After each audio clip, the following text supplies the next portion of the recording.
Hey guys, it's Brian here again, the Chinese watch guy. I live in China. I love affordable watches, especially Chinese watches. So it's a good day today because it's a new watch day. I have in an Epoch Tritium watch for unboxing today. Quick wrist check. I have on a Boltony military chronograph, a Mecha Quartz watch, and you'll see perhaps how that might be related to today's watch.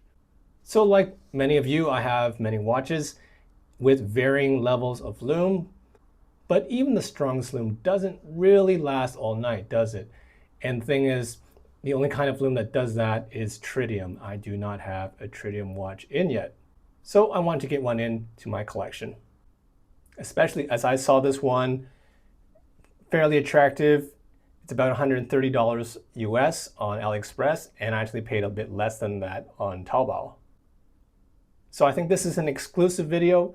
If you want more exclusive and early release videos like these, remember to like and subscribe.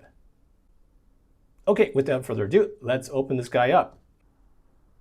All right, Epoch, witness the times.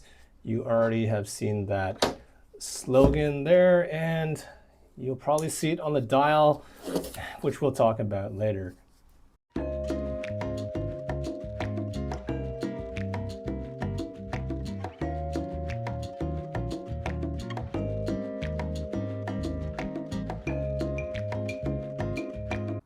Okay, so it looks like we have an accessory bag and just looks like some usual items inside. A spring bar tool. Looks like a push pin tool. Oh, a signed cloth with its logo. And we have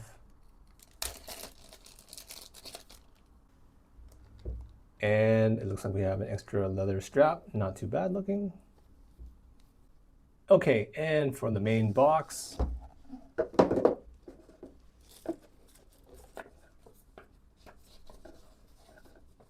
some instructions for the bracelet sizing.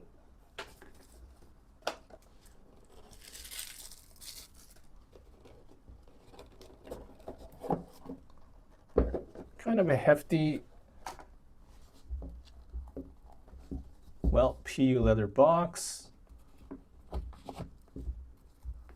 A, signed warranty card.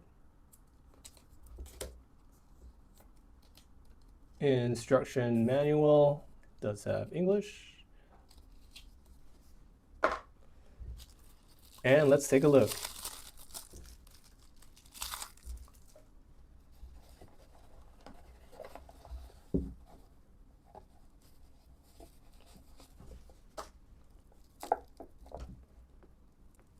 Okay, first impressions here.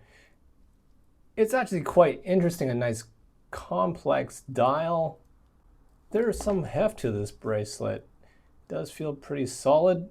I believe it is a 38 millimeter. We will measure those, but it does look like a pretty large dial.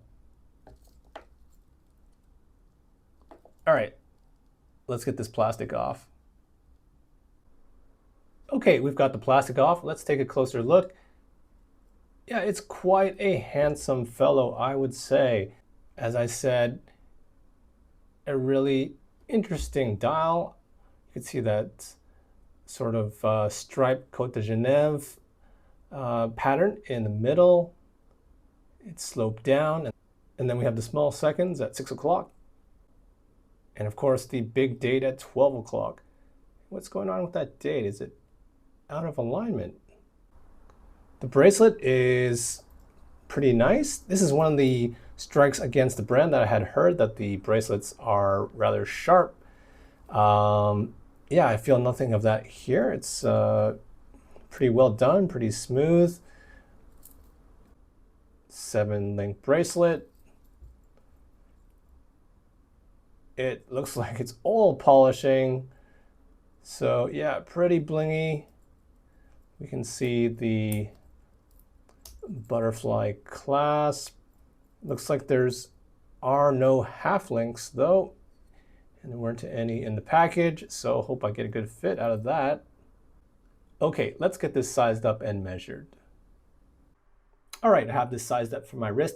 Just one note, I had erroneously said that the right-hand date window was out of alignment, but that's not the case because it was getting close to midnight last night, and this is a big date that has two independent date windows. So as it gets closer to midnight, that would shift closer to 9. That would shift over.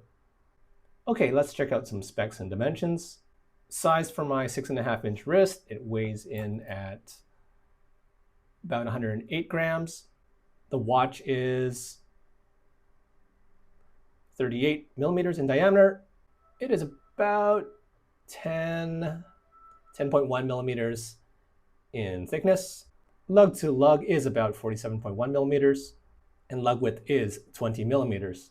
So quite good wearable dimensions, I would say, even for my slimmer wrist.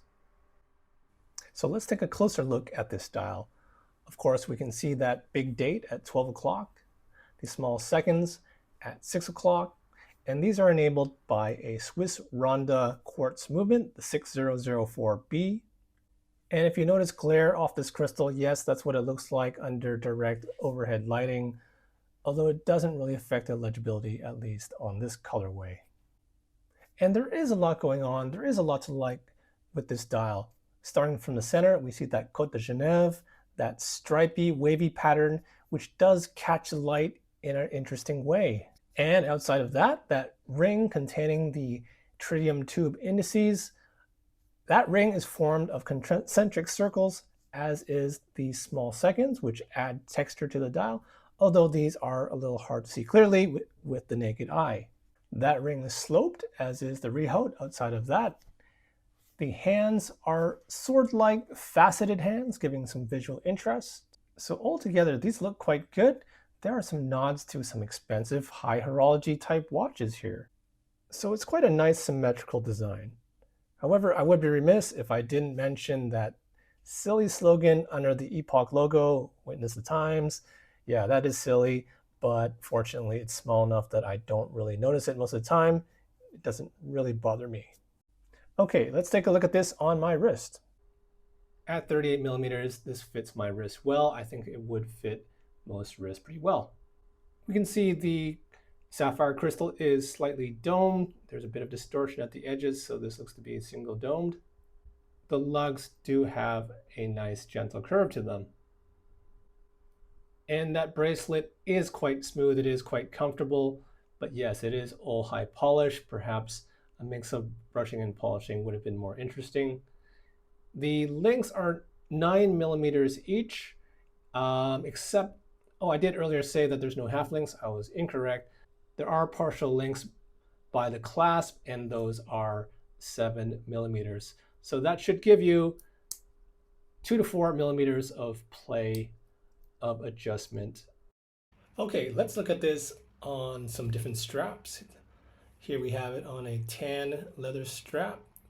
I believe I took this off of a Baltony dress watch. I think the tan matches well with that blue dial. This is the stock strap that comes with the watch, a faux black alligator strap. It's not a bad look, although the stitching is a bit inconsistent on one side. Here we have it on a mesh bracelet. I think it's a good classic look, silver and blue. Okay, now for the Lume test. The Lume test goes pretty much the way you'd think Tritium watch would stack up against non-Tritium watches. The Epoch is not quite as bright as the Sin, and especially the Baltony at first, but those two begin to fade, and by 15 minutes they're noticeably weaker than the Epoch, which will continue to glow all night, and it will continue to glow for 25 years, although it will reduce to about 50% of that brightness after about 12 and a half years. Okay, let me get into the negatives and then my final verdict about this watch. The negatives are, well, if you don't like quartz, if you feel quartz has no soul, yeah, then this one is not for you.